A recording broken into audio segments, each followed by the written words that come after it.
Mais exemplos de frases com modal verb, sempre naquela ideia de trazendo para o útil e importante para a nossa vida, certo? Então, repara que o modelo vai ser sempre igual.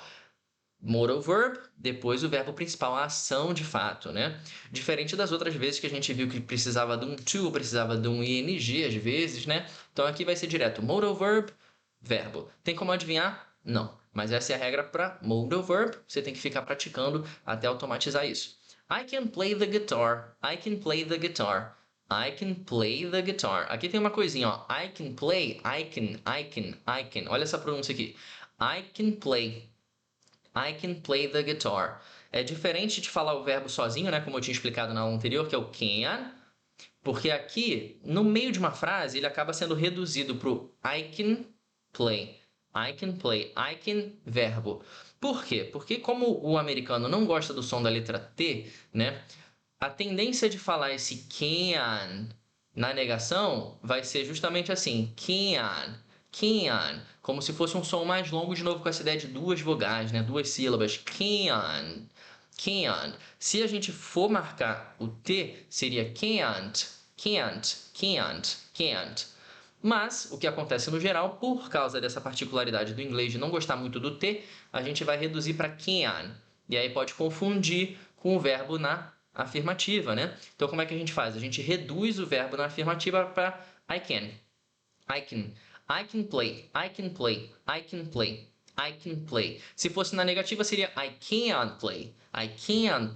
Se quiser marcar o T, pode também. I can't play. Mas só para você saber que tem essa diferença para te ajudar a entender como os nativos falam, né? Então, I can play the guitar seria assim: eu posso tocar guitarra ou violão? Fica um pouco estranho, né? Porque a gente não fala assim. Então, aqui é um bom exemplo que não é um poder de permissão. É um poder de capacidade, habilidade. Eu posso no sentido de eu sei tocar, eu consigo tocar, eu tenho essa habilidade, né? Eu aprendi, eu pratiquei. Então, esse I can play the guitar já fica meio estranho de traduzir como eu posso tocar, né? E ainda tem outra, né? Por que eu pensei nesse exemplo? Porque ele é útil e importante para mim. Ele é uma realidade. Só que, na verdade, o que a gente fala em português é eu toco guitarra, eu toco violão. É muito difícil falar, eu sei tocar guitarra, eu sei tocar violão, a não ser que seja alguma coisa mais específica, tipo, sei lá, numa situação dentro de uma banda, dentro de uma conversa bem específica sobre instrumentos, né? Sobre musicistas, talvez. Mas o que é mais geral é a gente falar, eu toco violão, eu toco guitarra. Só que qual que é o problema? Se a gente faz agora o contrário e tenta traduzir isso ao pé da letra, sem pensar nessa ideia, nessa lógica do inglês, a gente vai pensar assim, eu toco, I play.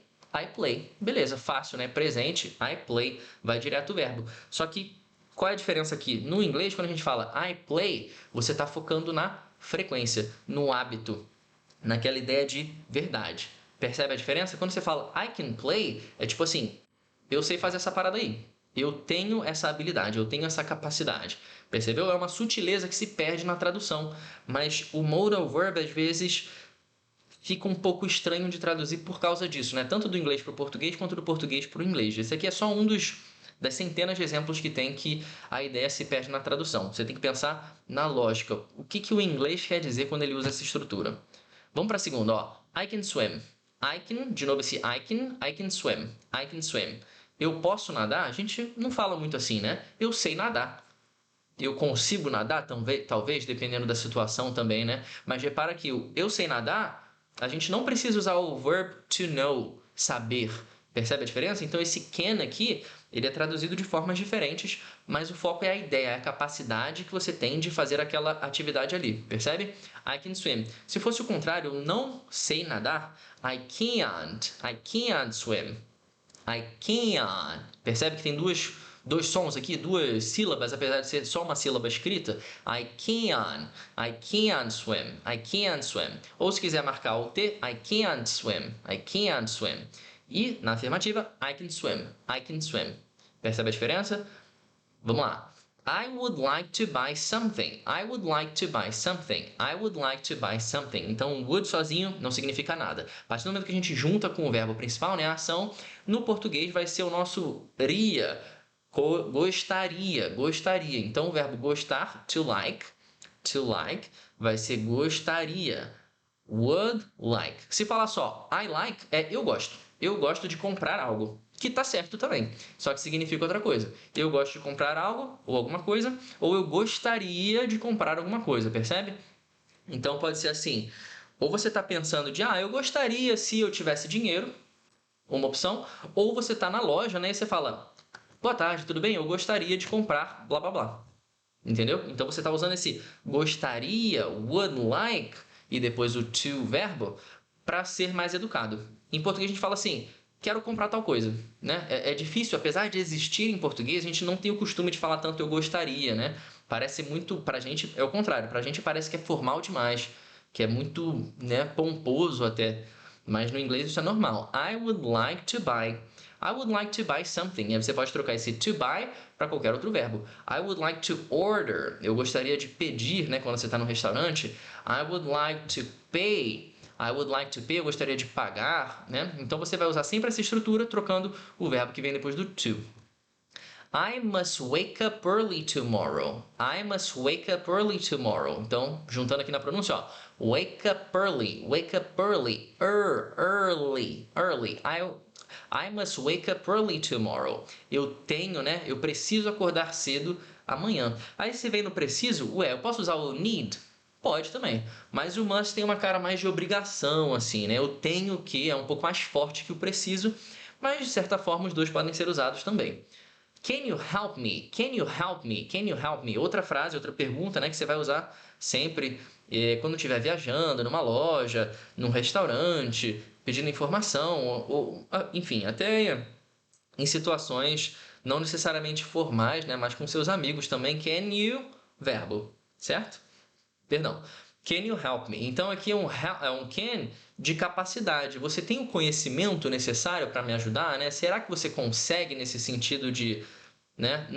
Não pensa só no poder porque o poder do português se confunde com permissão às vezes, né? Ou o poder de possibilidade, enfim. Então, can you help me? E pode ser qualquer outro verbo aqui também. Can you do this? Can you do this? Você pode fazer isso? Can you show me how to blá blá blá? Você pode me mostrar como fazer não sei o quê? Percebe? Então esse can you, outro verbo, é universal também, né? Você só vai usar sempre esse mesmo modelo substituindo o verbo de acordo com o que você quer dizer. Can I have a glass of water? Can I have a glass of water? Repara que eu estou juntando tudo aqui, ó. Por quê? Porque eu tenho sempre esse padrão consoante, vogal, consoante, vogal. Posso juntar tudo, fica um som só. Se você não se acostuma a falar assim, você vai ter dificuldade de entender quando eles falarem assim. Então, ó, can I? Que nem o de cima era can you, em vez de can you, can I, sem essa pausa, né? Can I have a, em vez de have a, ou have a, have a. Can I have a glass of water? Can I have a glass of water? Outro exemplo que não dá para traduzir muito bem, né? Porque em português a gente não pede as coisas assim. Mas aqui seria, você pode me trazer, né? Ao pé da letra fica um pouco estranho, né? Eu posso ter um copo de água? Eu posso ter? Como assim? A gente não fala assim. Mas a ideia aqui essa é a forma de você pedir, uma outra forma de pedir, né? Poderia ser I would like to have a glass of water. Poderia também, usando aquela estrutura lá de cima, né? A terceira frase. Mas o can I have, você vai usar para pedir também, né? Can I have a glass of water? Can I have a glass of water? Esse can, se você quiser deixar ainda um pouco mais formal, poderia ser o could. O could. Could I have a glass of water? Será que eu poderia, né? Será que você conseguiria trazer? Então é um pouco mais formal e difícil de traduzir palavra por palavra. Mas essa é a estrutura que a gente usa para pedir, tá? Would you go to the US? Would you go to the US? Would you go to the US? Would you go to the US? O would é gostaria, né? Não. O would like é gostaria. O would sozinho não é nada. Então, a partir do momento que a gente junta com o go é iria. Ir mais o ia, né? Iria. Would you go? Você iria para os Estados Unidos? To the US? Você iria para os Estados Unidos? Assim, essa pergunta já funciona, né? Mas o que é o mais normal? Você iria se tivesse tempo, você iria se tivesse dinheiro, você iria se pudesse, né? Isso aqui ainda é um pouquinho mais avançado, mas saiba que esse would costuma ter uma ideia de se mais pra frente, né? Mas assim, combina, é uma estrutura que combina, que quase pede um se. que em inglês é o if, mas a estrutura depois desse if, depois desse se, é um pouquinho mais avançada. Mas você pode usar ela solta. Would you go to the US? Você iria para os Estados Unidos? Né? A penúltima ali. We shouldn't eat so much. We shouldn't eat so much. Aqui eu posso marcar o T se eu quiser. We shouldn't eat so much. We shouldn't eat so much. Shouldn't eat so much. Mas, de novo, é uma prática comum reduzir esse T para shouldn't, shouldn't, ó, shouldn't eat so much. We shouldn't eat so much. We shouldn't eat so much. Mas se quiser marcar o T, pode também. Nós não deveríamos ou não devemos comer tanto, né? E aí você pode continuar como você quiser também. Porque, sei lá, estamos acima do peso, porque eu quero emagrecer, porque tá caro, enfim. Todas essas frases aqui você pode complementar da forma como você quiser, inclusive aquele exercício infinito que eu sempre falo, né? Tenta trazer para sua realidade. Quero usar essa frase aqui do modelo que o Daniel mostrou, legal. Então, uma opção, repete a frase completa e fala o que vem depois. Segunda opção, usa o modelo, troca as palavras. Terceira opção, mistura os dois. Usa o modelo, troca as palavras e depois complementa da forma que você quiser. Imagina uma conversa, né? Coisa meio de louco, mas fica falando sozinho, usando essas estruturas, essas frases como base para você poder usar o idioma, certo? E vai pesquisando as dúvidas que aparecerem no caminho. Putz, como é que eu falo a palavra tal? E vai substituindo aos poucos. E a última, he could work out with me. He could work out with me. Ele poderia malhar comigo, né? Ele poderia malhar comigo. He could work out with me. Ele poderia malhar comigo. Legal. Várias estruturas aqui. Faça o seu homework. Não esqueça de sempre tentar usar. E nos vemos na próxima aula.